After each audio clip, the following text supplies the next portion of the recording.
Delivery ಆಗಿ ಎಷ್ಟೊಂದ್ ದಿನ ಆಯ್ತು, ಪೀರಿಯಡ್ಸೇ ಆಗಿಲ್ಲ. ನನ್ನ ಹೆಲ್ತ್ ಅಲ್ಲಿ ಏನಾದ್ರೂ ಪ್ರಾಬ್ಲಮ್ ಇದೆಯಾ ಅಥವಾ ಮತ್ತೆ ಪ್ರೆಗ್ನೆಂಟ್ ಏನಾದ್ರೂ ಆಗ್ಬಿಟ್ನಾ ಏನ್ ಕತೆ? ಸೊ ನಂಗೆ ಏನೋ ತೊಂದರೆ ಇದೆ ಅನ್ಸುತ್ತೆ. ಡಾಕ್ಟರ್ನ ಕನ್ಸಲ್ಟ್ ಮಾಡ್ಲಾ ಅಥವಾ ಬೇಡವಾ? ಈ ರೀತಿ ಡೆಲಿವರಿ ಆದ್ಮೇಲೆ ಪೀರಿಯಡ್ಸ್ ಬಗ್ಗೆ ತುಂಬಾನೇ ಡೌಟ್ಸ್, ಕನ್ಫ್ಯೂಷನ್ಸ್ ಇರುತ್ತಲ್ವಾ? ಸೊ ಇವತ್ತಿನ ಈ ವಿಡಿಯೋನಲ್ಲಿ ಈ ಎಲ್ಲ ಡೌಟ್ಸ್ ಗಳನ್ನು ಕೂಡ ಕ್ಲಿಯರ್ ಮಾಡ್ಕೊಳ್ಳೋಣ. ಹಾಗಾದ್ರೆ ತಡ ಮಾಡದೆ ವಿಡಿಯೋನ ಶುರು ಮಾಡೋಣ, ಬನ್ನಿ.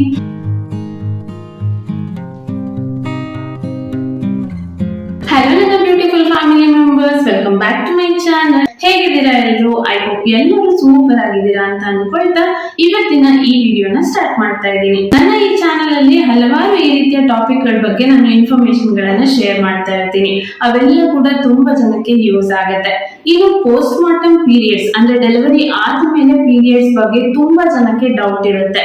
ಅದ್ರಲ್ಲೂ ಎಸ್ಪೆಷಲಿ ನ್ಯೂ ಮಾಮ್ಸ್ ಗೆ ತುಂಬಾನೇ ಡೌಟ್ ಇರುತ್ತೆ.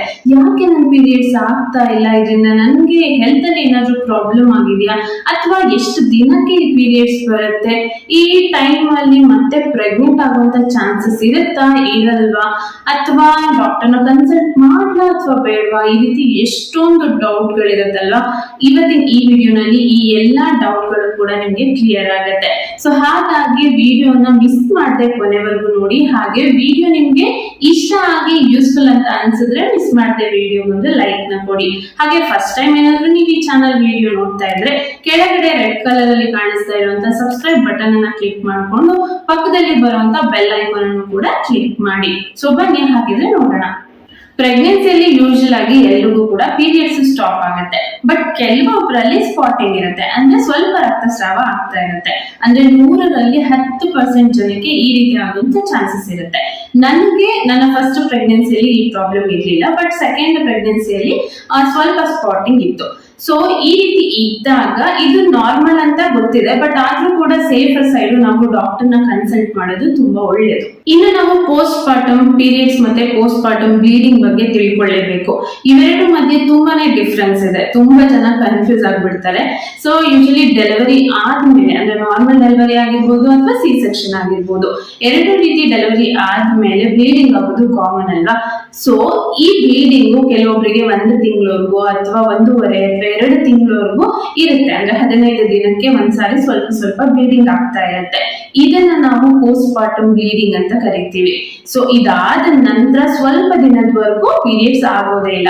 ಈ ರೀತಿ ಕೆಲವೊಬ್ಬರಿಗೆ 6 ಮಂತ್ಸ್ ವರೆಗೂ ಆಗೋದಿಲ್ಲ, ಇನ್ನು ಕೆಲವೊಬ್ರು 9 ಮಂತ್ಸ್ ಅಥವಾ 12 ಮಂತ್ಸ್ 1 ವರ್ಷದವರೆಗೂ ಕೂಡ ಆಗೋದಿಲ್ಲ. ಈ ಗ್ಯಾಪ್ ಆದ್ಮೇಲೆ ಏನ್ ಪೀರಿಯಡ್ಸ್ ಆಗತ್ತಲ್ವಾ, ಇದನ್ನ ನಾವು ಪೋಸ್ಟ್ ಪಾರ್ಟಮ್ ಪೀರಿಯಡ್ ಅಂತ ಕರಿತೀವಿ. ತುಂಬಾ ಜನ ಏನ್ ಹೇಳ್ತಾ ಇರ್ತಾರೆ, ನಾವು ಎದೆ ಹಾಲನ್ನ ಎಷ್ಟು ದಿನದವರೆಗೂ ಕುಡಿಸ್ತಾ ಇರ್ತೀವೋ ಅಷ್ಟು ದಿನದವರೆಗೂ ಈ ಪೀರಿಯಡ್ಸ್ ಆಗೋದಿಲ್ಲ ಅಂತ ಹೇಳಿ. ಇದು ಎಷ್ಟು ಮಟ್ಟಿಗೆ ನಿಜ ಅನ್ನೋದು ನಮ್ಗೆ ಗೊತ್ತಿಲ್ಲ. ಯಾಕೆ ಅಂದ್ರೆ ನನ್ನ ಫಸ್ಟ್ ಡೆಲಿವರಿ ಆದ್ಮೇಲೆ ನಾನು ಅಚ್ಚುಗೆ 2 ಇಯರ್ಸ್ ವರೆಗೂ ಫೀಡಿಂಗ್ ಮಾಡಿದ್ದು. ಆ ಟೈಮಲ್ಲಿ ಡೆಲಿವರಿ ಆಗಿ 8 ತಿಂಗಳಿಗೆ ನನಗೆ ಈ ಪೀರಿಯಡ್ಸ್ ಆಗಿತ್ತು. ಈಗ ಅಶ್ವಿನ್ ಟೈಮ್ ಅಲ್ಲಿ 7 ಮಂತ್ಸ್ ಗೆನೆ ಆಗಿದೆ. ಸೊ ಪೋಸ್ಟ್ ಡೆಲಿವರಿ ಪೀರಿಯಡ್ಸ್ ಎಲ್ರಿಗೂ ಒಂದೇ ತರ ಆಗತ್ತೆ ಅಂತ ಇಲ್ಲ. ಯಾಕೆಂದ್ರೆ ಒಬ್ರು ಬಾಡಿ ಇನ್ನೊಬ್ರು ಬಾಡಿಗೆ ತುಂಬಾನೇ ಚೇಂಜಸ್ ಇರುತ್ತಲ್ವಾ? ಹಾಗಾಗಿ ಒಬ್ರಿಗೆ 6 ಮಂತ್ಸ್ ಆಗ್ಬಹುದು, ಇನ್ನೊಬ್ರಿಗೆ 9 ಮಂತ್ಸ್ ಅಥವಾ 12 ಮಂತ್ಸ್, ಇನ್ನು ಕೆಲವೊಬ್ಬರಿಗೆ ಇದಕ್ಕಿಂತ ಜಾಸ್ತಿ ಕೂಡ ಆಗಬಹುದು. ಸೊ ಹಾಲು ಕುಡಿಸೋದು ನಿಲ್ಸೋವರೆಗೂ ಈ ಪೀರಿಯಡ್ಸ್ ಆಗೋದಿಲ್ಲ ಅನ್ನೋದು ನನ್ನ ಪ್ರಕಾರ ಸುಳ್ಳು. ಇನ್ನು ಇದು ಒಂದು ನ್ಯಾಚುರಲ್ ಪ್ರೋಸೆಸ್ ಅಲ್ವಾ? ಡೆಲಿವರಿ ಆದ್ಮೇಲೆ ತುಂಬಾನೇ ಬ್ಲೀಡಿಂಗ್ ಆಗಿರುತ್ತೆ, ನಮ್ಮ ಬಾಡಿನಲ್ಲೂ ಕೂಡ ತುಂಬಾನೇ ಚೇಂಜಸ್ ಆಗಿರುತ್ತೆ. ಸೊ ಇಮಿಡಿಯೇಟ್ ಆಗಿ ಮತ್ತೆ ನಮ್ಗೆ ಈ ಪೀರಿಯಡ್ಸ್ ಆಯ್ತು ಅಂದ್ರೆ ಮಗು ಕೂಡ ಚಿಕ್ಕದಿರುತ್ತೆ, ನಾವು ಮಗುನ ನೋಡ್ಕೊಳ್ಳೋದ ಅಥವಾ ಈ ಪೀರಿಯಡ್ಸ್ ಇಂದ ಪೇನ್ ಅನ್ನ ಕಂಟ್ರೋಲ್ ಮಾಡ್ಕೊಳ್ಳೋದ ತುಂಬಾ ಕಷ್ಟ ಆಗುತ್ತಲ್ವಾ? ಸೊ ಇದೊಂಥರ ಗಾಡ್ ಗಿಫ್ಟ್ ಅಂತಾನೆ ಹೇಳ್ಬೋದು. ದೇವ್ರೇನೆ ಆ ನೋವನ್ನು ಇದನ್ನು ಮೇಂಟೈನ್ ಮಾಡೋದಕ್ಕೆ ಆಗೋದಿಲ್ಲ ಅಂತ ಸ್ವಲ್ಪ ದಿನ ತಾಯಂದ್ರಿಗೆ ರೆಸ್ಟ್ ಕೊಟ್ಟಿರೋ ತರ ಅನ್ಸುತ್ತೆ. ಪೋಸ್ಟ್ ಡೆಲಿವರಿ ಪೀರಿಯಡ್ಸ್ ಆದ್ಮೇಲೆ ನಮ್ಮ ಬಾಡಿನಲ್ಲಿ ತುಂಬಾನೇ ಚೇಂಜಸ್ ಆಗುತ್ತೆ. ಹೇಗೆ ಅಂದ್ರೆ ನಾವು ಡೆಲಿವರಿಗಿಂತ ಮುಂಚೆ ಪೀರಿಯಡ್ಸ್ ಆದಾಗ ತುಂಬಾ ಪೇನ್ ಬರ್ತಾ ಇದ್ರೆ, ಈಗ ಡೆಲಿವರಿ ಆದ್ಮೇಲೆ ಪೀರಿಯಡ್ಸ್ ಆದಾಗ ಕಡಿಮೆ ಆಗುವಂತ ಚಾನ್ಸಸ್ ಇರುತ್ತೆ. ಅಥವಾ ಅದು ಉಲ್ಟಾ ಕೂಡ ಆಗ್ಬೋದು. ಆವಾಗ ಪೇನೇ ಇರ್ತಿರ್ಲಿಲ್ಲ, ಇವಾಗ ಜಾಸ್ತಿ ಪೇನ್ ಆಗ್ತಾ ಇರ್ಬೋದು, ಅಥವಾ ಕೆಲವೊಬ್ಬರಿಗೆ ಇರ್ರೆಗ್ಯುಲರ್ ಪೀರಿಯಡ್ಸ್ ಇರೋದು ನಾರ್ಮಲ್ ಆಗ್ಬೋದು, ನಾರ್ಮಲ್ ಇರೋದು ಇರ್ರೆಗ್ಯುಲರ್ ಆಗ್ಬೋದು. ಈ ರೀತಿ ತುಂಬಾನೇ ಚೇಂಜಸ್ ಆಗತ್ತೆ. ಅದ್ರ ಕಾಮನ್. ಬಟ್ ತುಂಬಾನೇ ಇರ್ರೆಗ್ಯುಲರ್ ಪೀರಿಯಡ್ಸ್ ಆಗ್ತಾ ಇದೆ ಅಂದಾಗ ನಾವು ಯೋಚನೆ ಮಾಡ್ಲೇಬೇಕು. ಇನ್ನು ಡೆಲಿವರಿ ಆದ್ಮೇಲೆ ಪೀರಿಯಡ್ಸ್ ಇನ್ನು ಆಗಿಲ್ಲ ಅಂದಾಗ ನಾವು ತುಂಬಾನೇ ಹುಷಾರಾಗಿರ್ಬೇಕು. ಯಾಕೆ ಅಂದ್ರೆ ಮತ್ತೆ ಕನ್ಸೀವ್ ಆಗುವಂತ ಚಾನ್ಸಸ್ ಇರುತ್ತೆ. ಹಿರಿಯವರು ಏನ್ ಮಾಡಿದ್ರು ಕೂಡ ಒಂದು ಒಳ್ಳೆ ರೀಸನ್ ಇರುತ್ತೆ ಅಂತ ಹೇಳ್ತಾರಲ್ವಾ, ಅದೇ ಕಾರಣಕ್ಕೆ ಮನೆಯವರು ಡೆಲಿವರಿ ಆದ್ಮೇಲೆ 2 ಅಥವಾ 3 ತಿಂಗಳವರೆಗೂ ಗಂಡ ಹೆಂಡತಿ ಸೇರ್ಬಾರ್ದು. ಹಾಗೇನಾದ್ರು ಸೇರಿದ್ರೆ ಮಗುಗೆ ತೊಂದರೆ ಆಗುತ್ತೆ, ಹೆಲ್ತ್ ಇಶ್ಯೂ ಆಗುತ್ತೆ, ಅಥವಾ ಹಾಲು ಬತ್ತೋಗುತ್ತೆ. ಈ ರೀತಿ ಬೇರೆ ಬೇರೆ ರೀಸನ್ ಅನ್ನ ಕೊಡ್ತಾರೆ. ಸೊ ಮೇನ್ ಕಾರಣ ಬಂದ್ಬಿಟ್ಟು ಇದೇನೆ. ತುಂಬಾ ಜನಕ್ಕೆ ಈಗ ಆಗಿರುವಂತ ಉದಾಹರಣೆಗಳು ಕೂಡ ಇದೆ. ಸೊ ಡೆಲಿವರಿ ಆದ್ಮೇಲೆ ನಮ್ಮ ಬಾಡಿನಲ್ಲಿ ತುಂಬಾನೇ ಚೇಂಜಸ್ ಆಗಿರುತ್ತೆ, ಏನು ಪೀರಿಯಡ್ಸ್ ಕೂಡ ಆಗ್ತಾ ಇರೋದಿಲ್ಲ. ಹಾಗಾಗಿ ನಮ್ಮ ಬಾಡಿನಲ್ಲಿ ಏನೇನೋ ಬದಲಾವಣೆ ಆಗ್ತಾ ಇದೆ ಅಂತ ನಮ್ಗೇನೆ ಗೊತ್ತಾಗೋದಿಲ್ಲ. ಹಾಗಾಗಿ ಡೆಲಿವರಿ ಆದ್ಮೇಲೆ ಇನ್ನು ಪೀರಿಯಡ್ಸ್ ಆಗಿಲ್ಲ ಅಂದಾಗ ತುಂಬಾನೇ ಹುಷಾರಾಗಿರ್ಬೇಕು. ಹಾಗೇನೆ ಏನಾದ್ರೂ ಸ್ವಲ್ಪ ಸಿಂಪ್ಟಮ್ಸ್ ಕಾಣಿಸ್ತು ಅಂದ್ರೂ ಕೂಡ ಡಾಕ್ಟರ್ನ ಮಿಸ್ ಮಾಡದೆ ಕನ್ಸಲ್ಟ್ ಮಾಡ್ಬೇಕು. ಇನ್ನು ಯಾಕೆ ಡೆಲಿವರಿ ಆದ್ಮೇಲೆ ಪೀರಿಯಡ್ಸ್ ಆಗೋದಕ್ಕೆ ಡಿಲೇ ಆಗುತ್ತೆ, ಲೇಟ್ ಆಗುತ್ತೆ ಅನ್ನೋದಾದ್ರೆ, ಸೊ ನಮ್ಮ ಬಾಡಿನಲ್ಲಿ ತುಂಬಾನೇ ಚೇಂಜಸ್ ಆಗಿರುತ್ತೆ, ಹಾರ್ಮೋನಲ್ ಇಂಬ್ಯಾಲೆನ್ಸ್ ಕೂಡ ಆಗಿರುತ್ತಲ್ವಾ. ಸೊ ಅದೆಲ್ಲ ನಾರ್ಮಲ್ ಆಗೋದಕ್ಕೆ ಸ್ವಲ್ಪ ಟೈಮ್ ಬೇಕು. ಅದ್ರ ಜೊತೆಗೆ ನಾವು ಮಗುಗೆ ಬ್ರೆಸ್ಟ್ ಫೀಡ್ ಮಾಡ್ತಾ ಇರ್ತೀವಿ, ಹಾಗೆ ಸ್ಟ್ರೆಸ್ ಕೂಡ ಜಾಸ್ತಿ ಇರುತ್ತಲ್ವಾ. ಇದೆಲ್ಲ ಕೂಡ ಒಂದು ರೀಸನ್ ಡೆಲಿವರಿ ಆದ್ಮೇಲೆ ಪೀರಿಯಡ್ಸ್ ಆಗೋದಕ್ಕೆ ಡಿಲೇ ಆಗೋದಕ್ಕೆ. ಇನ್ನು ಯಾವಾಗ ನೀವು ಡಾಕ್ಟರ್ನ ಕನ್ಸಲ್ಟ್ ಮಾಡ್ಬೇಕು ಅಂದ್ರೆ, ನಾರ್ಮಲ್ ಆಗಿ ಡೆಲಿವರಿ ಆದ್ಮೇಲೆ ಪೀರಿಯಡ್ಸ್ ಆಗೋದಕ್ಕೆ ಡಿಲೇ ಆಗುತ್ತೆ ಅಂತ ಹೇಳಿಲ್ವಾ. ಕೆಲವೊಬ್ರಿಗೆ 6 ತಿಂಗಳಾಗಿರ್ಬೋದು, 9 ತಿಂಗಳು ಅಥವಾ 1 ವರ್ಷದವರೆಗೂ ಆಗಿರ್ಬೋದು.